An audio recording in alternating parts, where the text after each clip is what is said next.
This is the legendary white mussel cracker, the toughest fish in Africa.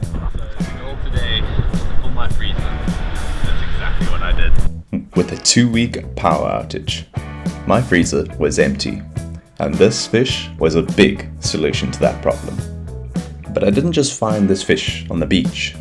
We went out there into the deep blue sea, and in the beginning, our expectations were high. I don't know, hopefully you'll lose here. Brian, what are you shooting today? Everything. This beautiful day took a turn for the worse. This is Dr. Phil. He happily took us 3 kooks out on the water, even though we have no idea what we're doing. As soon as we got out back, we realized today was going to be bumpy. The wind was howling and the sea was choppy, but the ocean below was a whole different world. And as soon as I got in the water, I knew this was going to be a good day.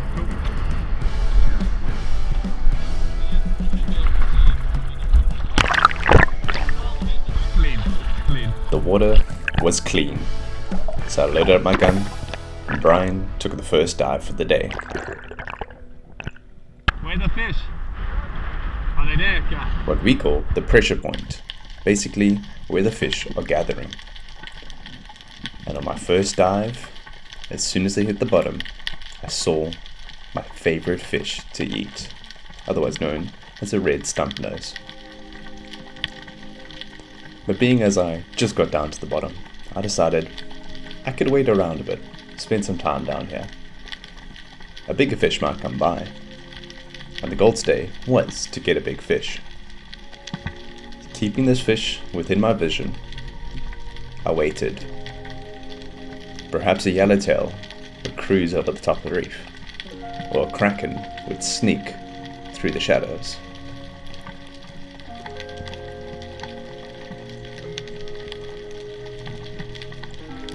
But as this fish tried to swim away, I took a kill shot.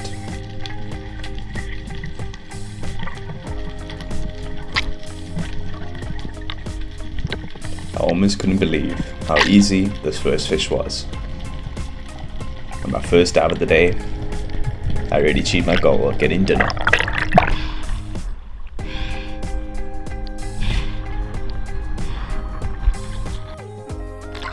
These fish are so beautiful, with their typical red stump on the forehead and nose, and black spots along the body.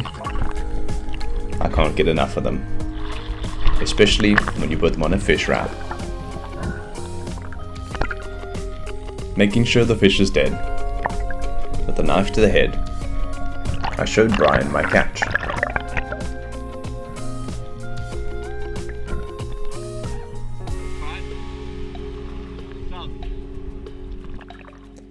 The goal is always to get a kill shot on the fish. I'm not in this for the fight. I don't want the fish to suffer, I just want to get it in hand safely. And that's what I did with this fish, and I was very happy about that. Showing it off to the boat boys, I was stoked.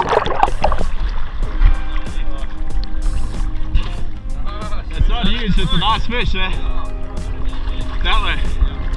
Right. Head that way.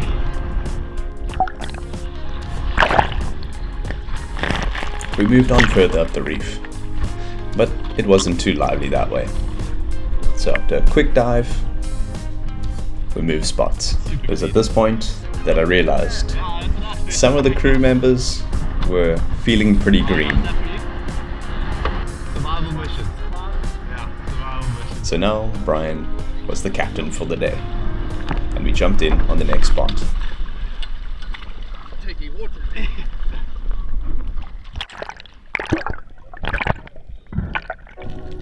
This spot was beautiful. The sea floor had slabs that seemed to go on forever, and under these slabs were caves and cracks that would surely hold fish. So when I got to the bottom, I decided I was just going to follow the cave edges, seeing if anyone was home.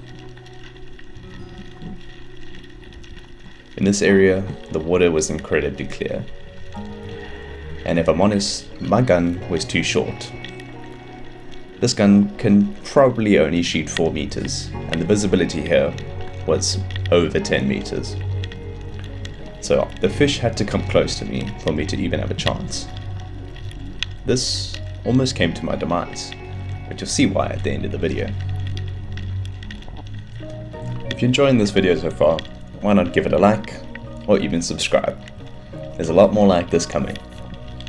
And you might have noticed I'm putting a lot more effort and time into these videos, because I am trying to build this community, and really make it something meaningful. So, why not stick around?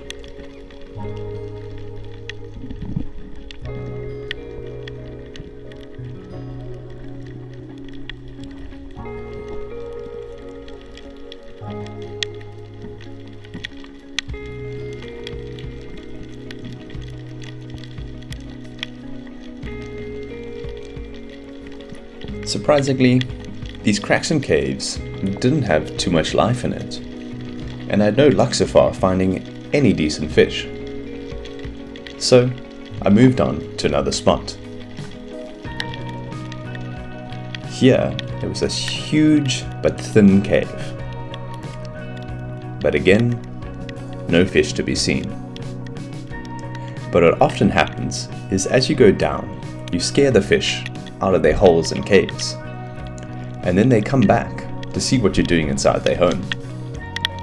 So I knew to leave the cave slowly and wait for the fish to come in. And here you can see, just over the roof of the cave, the fish were gathering. They were curious. With white musselcracker, black musselcracker, and even a Scotsman. They were good fish in the area, but there wasn't anything quite big enough. So I waited down there.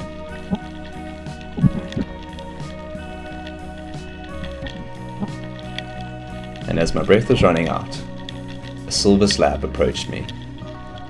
Aiming for the kill, I decided against taking it. This fish was just a bit too small for me. It wouldn't fill my freezer.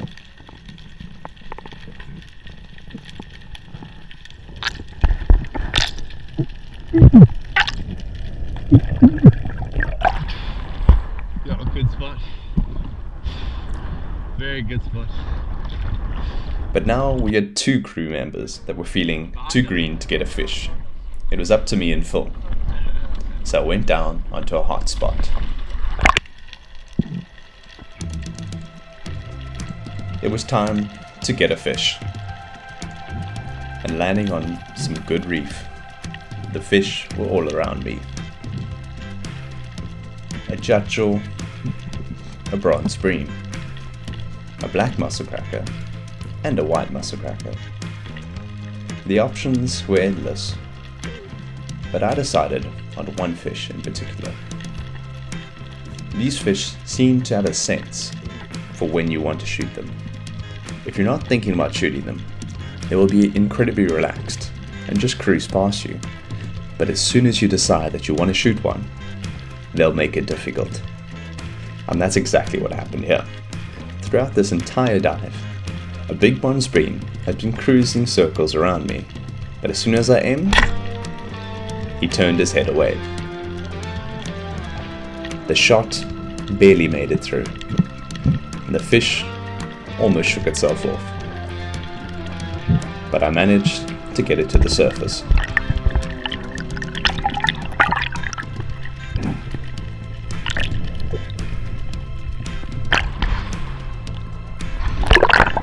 Here you can see how close I was to missing that fish. With a shot in through the gills and out the mouth, this was a lucky one.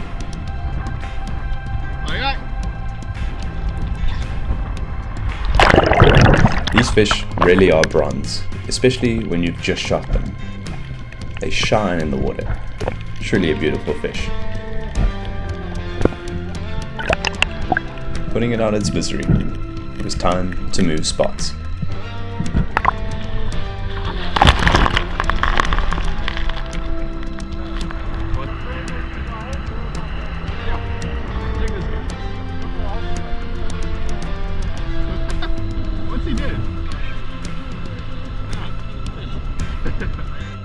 But after a blank spot and 2 hours of holding back breakfast, the green crew were ready to get back home. And when I suggested one more spot, it was not a welcome idea. Go further into the comp.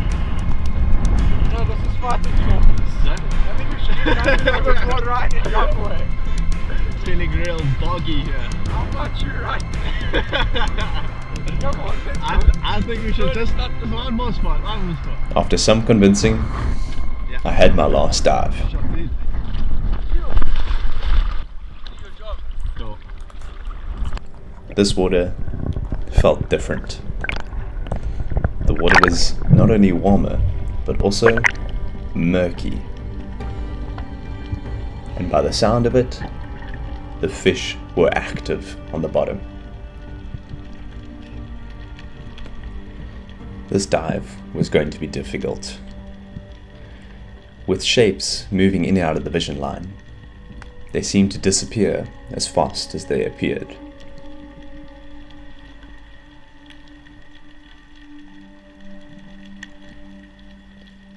But one shape decided to break through the mist. One big shape.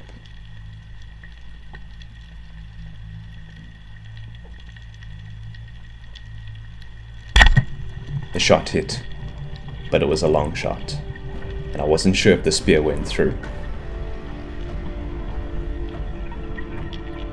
So with my bare hands, I pushed it through the fish, and somehow ended up with the spear in my left hand. Fighting this fish like a horse on reins, it was now a battle to the surface. This time, I won.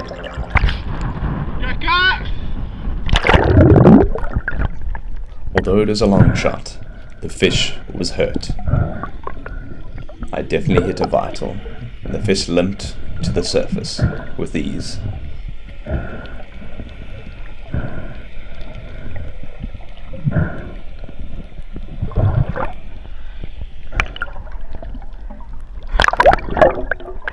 The boys were in for a surprise.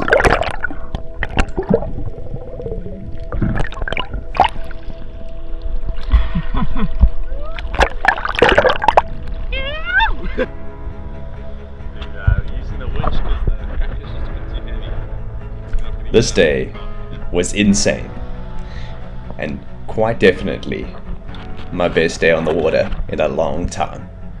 Obviously, I want to thank Phil and Brian and Ryan for coming out to sea with me.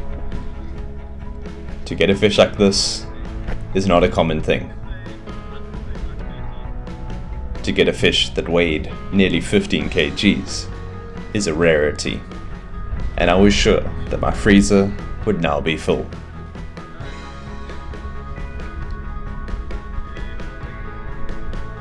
And in the end, all I can say is what a day on the water with my friends. From battling the elements to landing this kraken, this adventure was one for the books. Until next time, keep exploring and get outside. If you want to see more of this content, consider subscribing. Cheers for now. Talk.